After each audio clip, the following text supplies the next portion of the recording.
Hey everybody, I'm here with Lada from currently LHD, which is incredible. The summer is over, is out actually this fall, which was aptly titled, formerly of the Bambi Molesters, also collaborating with members of the Bambi Molesters on this project.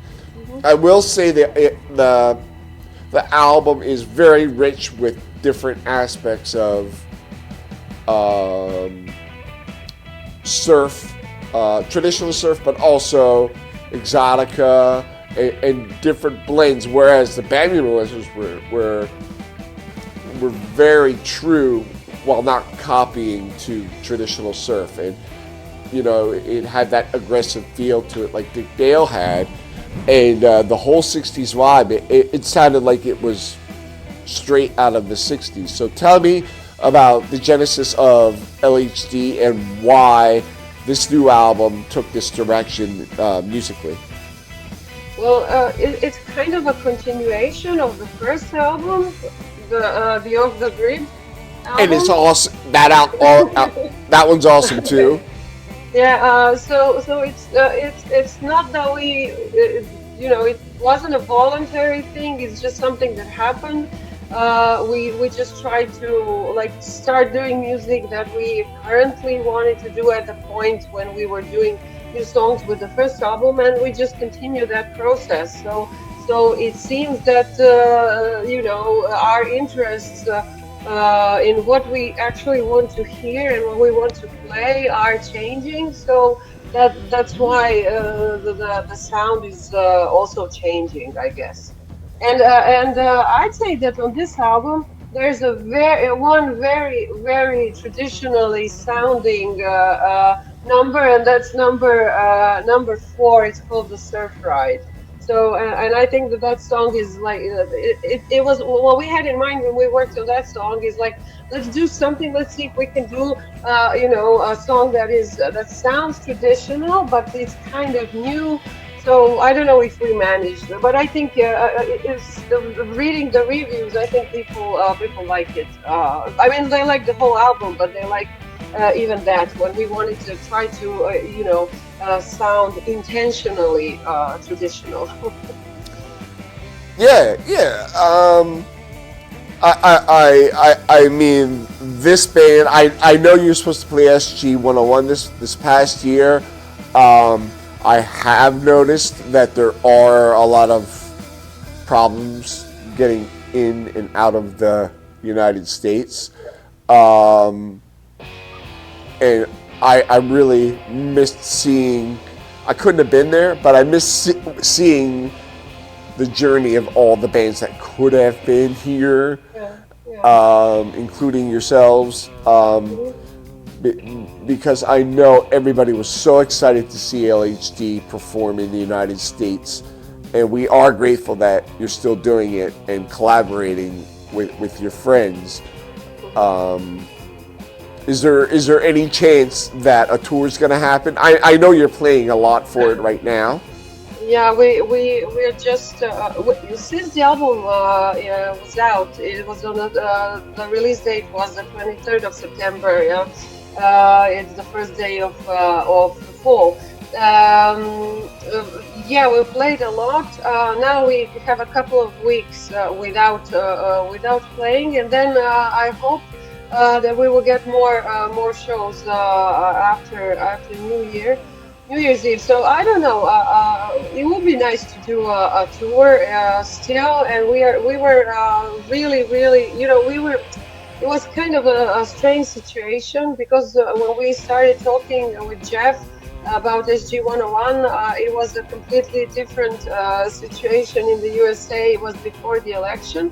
So things weren't, so we were definitely looking forward to playing, and we are still looking forward to playing sometime in the future. But the things that were happening in June and July, with some musicians being turned away from the border, and because of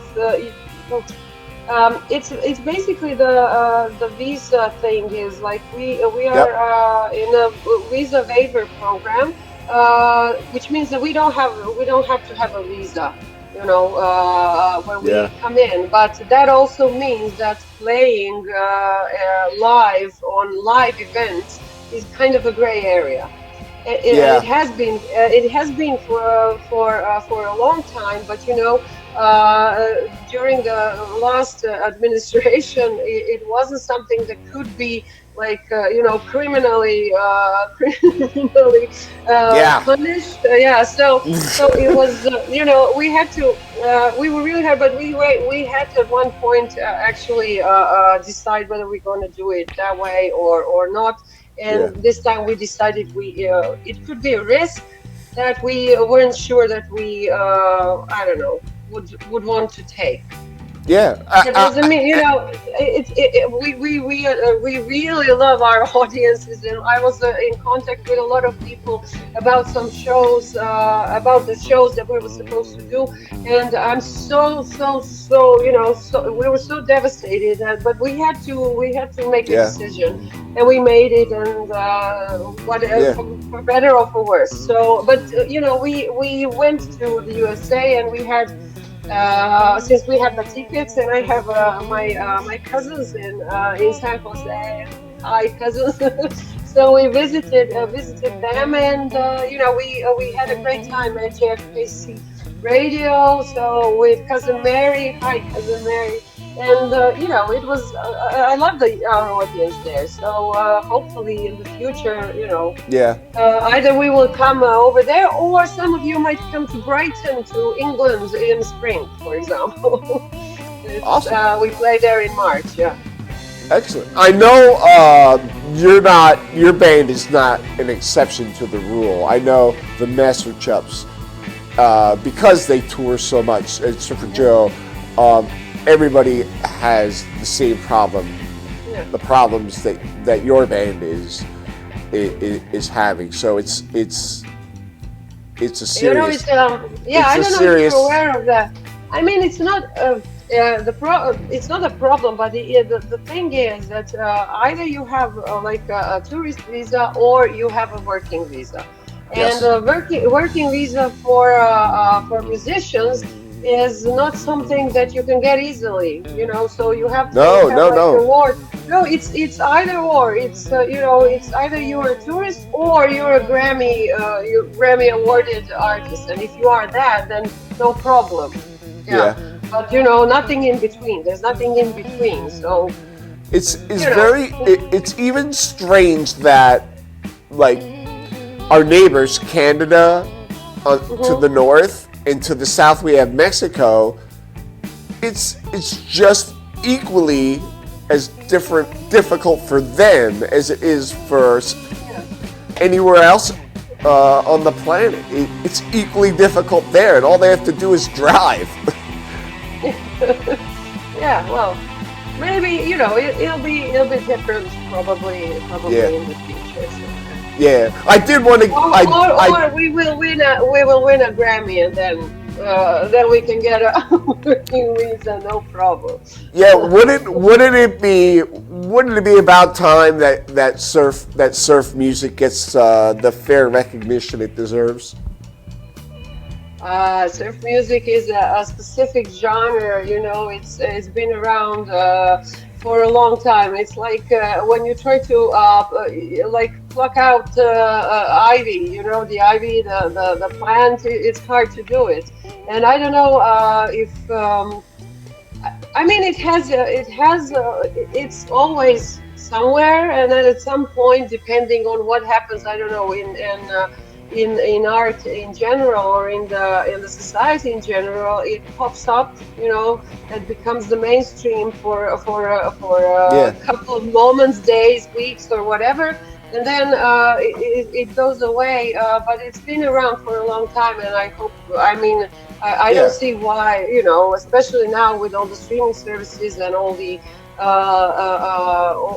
all the IT stuff that we have. So yeah, it's but I'm not sure that it will ever be like the most pop genre or something like that. I don't think that's maybe it would be interesting if it was all that mainstream, and if everybody listened to it, we'll probably try to listen to something else. I don't know. Well, it's like a lot of music, like genres like punk subgenres like punk rock or garage. Like they have their time in the spotlight. I don't necessarily think they ever go away. It kind of like just something else grabs the attention at that moment. There's always really great bands from every genre, and the songs are equally good. That's always consistent, I think. And I mean, everybody. When I asked who should I interview when I first started doing this, and they're like, you need to get the Bambi Molesters on there. And then when I looked, I'm like, oh, they broke up. Like, oh no. And but apparently we had to break up in order to have interviews with you. We didn't have any We didn't do any interviews before. Now this is the second one. So yes. Okay. So all the technicalities out of the way. Tell me about the music. Tell me about the album and how you feel about it. Did you achieve what you wanted, and how was it received?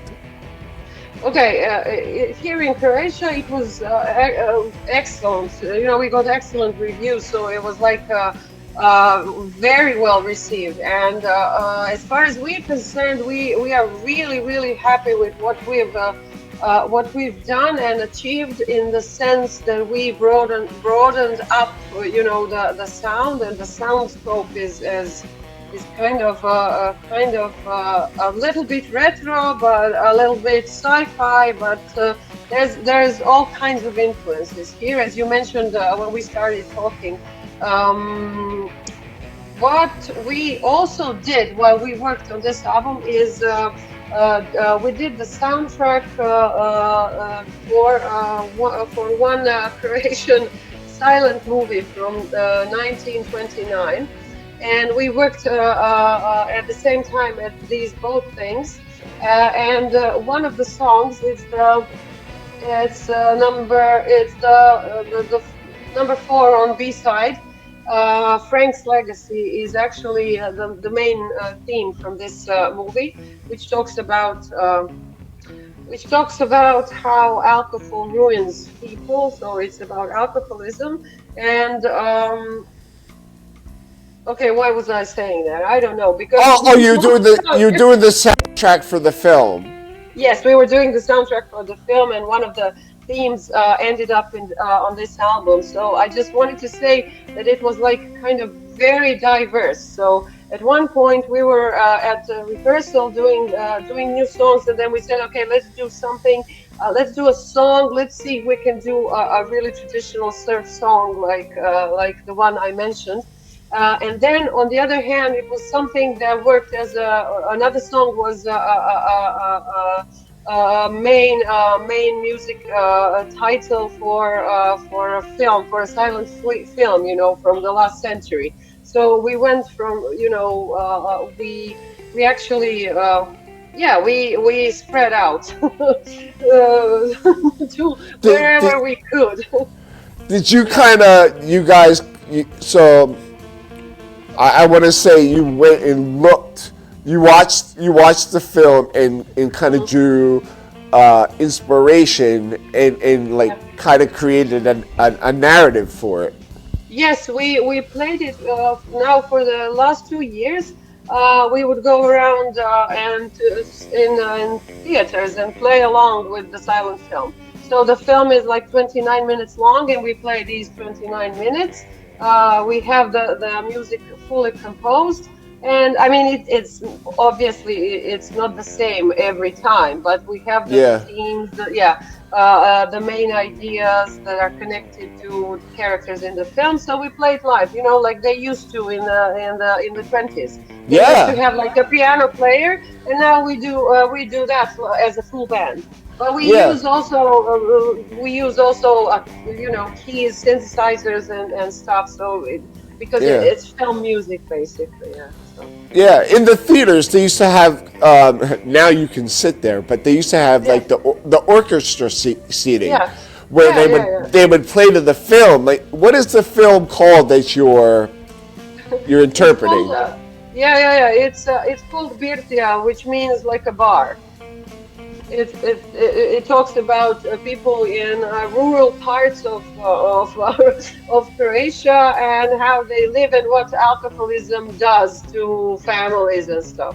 So it's kind of educational, but it's a feature film, and it's been restored, digitally restored, which you know, it's one of the oldest films we have, like the full film Yeah. here. So it's more around. It's almost 100 years old. Yeah, 1929. So Wow. that's been kind of really interesting. And what's kind of interesting also, and a little bit sad, is like the things with addiction are the same. Like everything Yeah. that's shown in the film, you know, that's It's shown in the it's it's film still is it's still still relevant. it's Yeah. still the same. It's still the same. So it Yeah. works well. Unfortunately, it works well now also. So you know, we didn't want to, when we were doing that music, we didn't want to make it funny, because sometimes people when they play with silent films, they immediately think of Charlie Chaplin and how everything, you know, has to be, or Yeah. Buster Keaton or something, has to be Yeah. like funny. So we didn't go for that. Our aim was like to follow the drama in the film. You know, it's like serious stuff. Like addiction is serious, so Yeah. it shouldn't be taken lightly. And on the other hand, we wanted to let the film speak, and we should be like the background. We should like just enhance things. So it was kind of working on that, was kind of I would say eye-opening, and it opened some aspects for us on different approaches to, you know, start working on a song, or how to make a song, you know, how to find a motif for a song and stuff like that. So I think that's why partly that's why this album, the Summer Is Over album, is kind of it's kind of people say it's melancholic maybe, but That's it's what I'm not. gathering. Yeah. Yeah, so it's not like, it's not hopeless, it's hopeful. You know, like summer is Yeah. over, but you know, you know, the moment when you're somewhere, it's like the last day of summer, sun is setting, and you know, Yeah.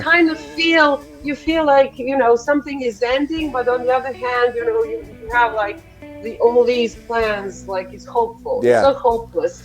I You hope. you kind of have a chance to regroup, and kind of plan out Yeah. uh, the next, like you lay the groundwork for what is to come Yeah, next. for what is to come. Yeah, yeah. You know, like this minute of silence when you, and peace when you know exactly what your next move is going to be. Yeah. Something like that. See, I understand that because it's what I do. I kind of go away for a little bit and regroup. Hmm. Like everybody is in the winter time has that depression and it's melancholy like you describe. Yeah. But I didn't realize the huge emotional connection that this record would have for you, other than it being very fun and the fact that it is melancholy. It's a sound that I enjoy. I think other people will, but knowing that to you it emotionally resonates with you, and that story about the film Mm. is wonderful. It's an experience that, quite honestly, not a lot of people get to experience. Yes, yeah, we are really fortunate to have been able to do that, and it's as you said, it's something that, you know, people don't get a chance to do that very often. And yeah, you mentioned the word emotion, really connected. We are connected emotionally to it. I don't use that very often, but I would say that this record is is exactly that. So There is a song, the last one on B side, Heidi and Laika following the moon. And if you listen closely, there you can see a dog in it. It's a howling. It is somewhere. It's not in the like in the front, but in the background you can hear a howling dog, and this is actually our guitar player's dog who passed away, and her name was Heidi, and she used to be in the studio, and when Dinko played slide, she would howl, like sing. So it was, we call her like Heidi the singing dog. And then when we had this kind of sci-fi slow waltz thing, and it fitted right neatly into the sounds. So I said maybe we could use Heidi here. Yeah. So let's use her howls. Yeah. I love. I mean, maybe it was just a natural. I mean, it seems like you consciously made the effort, like you said at the beginning of the interview, but it is quite interesting how every song is kind of like represents the title of the album. The summer's over. It represents every aspect of every song, as every song kind of represents the end of something in the beginning, a hopeful beginning to something new. Is that right? Yeah, I would say so. Yes, and I would say that these songs are kind of they would stand a test of standing, each of them on their own, I would say. Yeah. So they tell a story. It's not like the album, the full album tells a story. I would say that these are like 10 short stories that can stand on their own and have their own little plot in it, and that's how I feel when I play them. Kind of like that. Yeah, yeah, right. Kind of like that. Yeah, kind of like that. Yes. I mean, it gets connected. Yeah. Yeah, like everybody that's into surf will know that movie, but it's not just the picture that makes, like, the idea of that, how those stories interlocked is kind of like a concept record is to a band, and I think movies weren't made that way before that particular that style. But I think that's maybe why this new album that you did caught my ear so well, and it was so pleasant talking to you last time, and everybody loves you here. I love you back. Yeah, everybody's like, oh, Lada, she's the best, she's the greatest, and she, like, everybody says how nice you are, and it is true. You're very gracious with your time, and you're a hardworking musician, and you guys are all really talented, and the most important thing is okay, now you're making me blush. No, that's what I'm not trying to do that. The most important thing to do that you're doing is to do something important that you love and with your friends, and you're doing that, and that is the right way to live. I think so. I think that's the whole point, because whole point of everything is like to have nice time and do something that has meaning with people you like, and that that there's nothing more in life. I'm certainly not trying to make you blush. I'm simply admiring that you're doing everything for the right reason. Thank you. I would say that what you do is very similar also, because obviously you enjoy doing this. You're doing this for all the right reasons. So that's why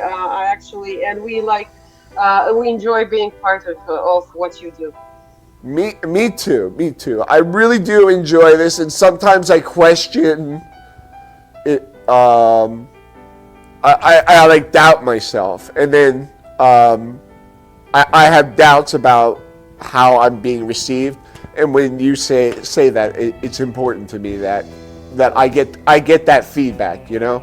Yes, yes. So real people who do stuff honestly and from the heart, they doubt themselves. Yeah. So, yeah, it's normal to doubt. Yeah. It's important to continue and develop. Yeah, that's yeah, because if you're not in it for the right reasons, you don't doubt. You just you just do it and don't think about it. And doubt is kind of something that pushes you to go further. A good role model for me growing up was Henry Rollins, and he always said really profound things, and one of them was like, don't go on stage and try to fool your audience. Don't fake it, because they can see through that shit. Yeah, and faking. Yeah, I think a lot of people talked a lot about that, and there's a lot of that in music. But live in a small club, you can fake it. Yeah. Yeah. I mean, you can pretend, you can do this or that, but the audience knows. And the audience, it's an emotional connection. People with music, it's all about emotions. It's one type of art that actually doesn't require thinking. It's just, it's instant, and it's either, it's something you feel. It transports you in a matter of seconds somewhere, wherever that is. And this connection is emotional, and it's something that you either have it with the audience or not, whether you're listening to somebody's record or you're doing a live show. So yeah. Lada, thank you. I know you have.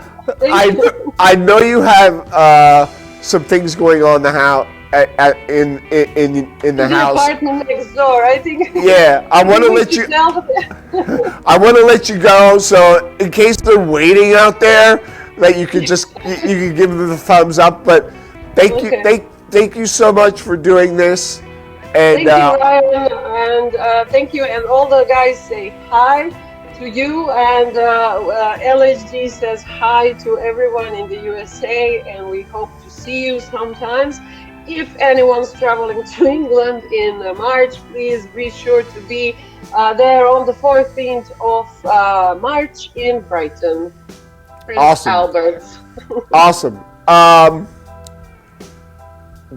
Just thank you. There'll be a link in the Bandcamp where they can, the audience can listen digitally, purchase you have two variants of vinyl. But yes, you also I'll show you the. I think this is the blue. This is like the blue one, but it looks. I don't know how good it looks on camera. It looks excellent. If you're a vinyl collector, you will like. It's a little. It's a little. I want to grab it right now. Okay. I'll make sure you get one. You would like the blue one, probably, yeah. Yes, Lada, you're very gracious. Thank you so much. And next time you come out with an album, let's do this again. Yes, thank you. We would be very happy to do it again. Thank you, Ryan. Please join our Patreon page to get special behind-the-scenes footage and segments exclusive to Patreon, YouTube updates, also a sneak peek of what's coming next week, merch, and also services, free flash drive exclusively for segments in the band.